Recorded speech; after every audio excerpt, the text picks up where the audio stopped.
ఒక వ్యక్తి యొక్క ఎగ్జిస్టెన్స్ ఎలా ఉంటది అంటే ఆయన పుట్టినప్పటి నుండి చనిపోయేదాకా ఈ మధ్య పీరియడే ఆయన ఎగ్జిస్టెన్స్, ఆయన ఉనికి అది. కానీ దేవుని ఉనికిని నేను ఒక 100 సంవత్సరాలు బ్రతికిన వ్యక్తి నేను దేవుని ఉనికిని ఎట్లా చెప్పగలను? నేను దేవుని ఉనికి నేను చెప్పలేను కదా, ఎవరు చెప్పాలి? ఇంకా సింపుల్ ఎగ్జాంపుల్, సపోజ్ గా మనకు తల్లిదండ్రులు ఉన్నారు. నేను నా తల్లి గర్భంలో పుట్టానని నాకెట్లా తెలుసు? నాకు అది గుర్తులేదు కదా, జ్ఞాపకం లేదు కదా. కానీ పుట్టినైతే నేనే కదా, పుట్టిన వ్యక్తి నేనే.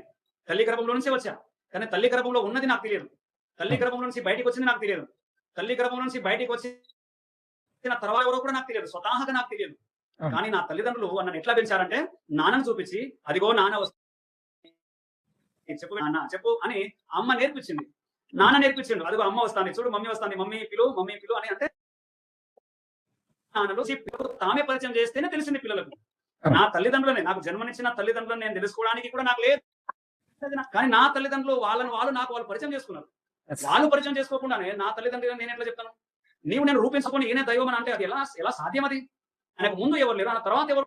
దేవుడు అనుకోండి, ఈ మధ్యలోనే అన్ని సృష్టి కావచ్చు, మనుషులు కావచ్చు, అన్ని ఈ మధ్యలోనే ఒక్కొక్కరు ఒక్కొక్కటాయి. కానీ దేవుడు దీనికి ముందు ఉన్నాడు, దీని తర్వాత ఉంటాడు. ఆయన గురించి ఎవరు చెప్పాలి మనకు? ఆయన వచ్చి చెప్పాలి. ఆయన వచ్చి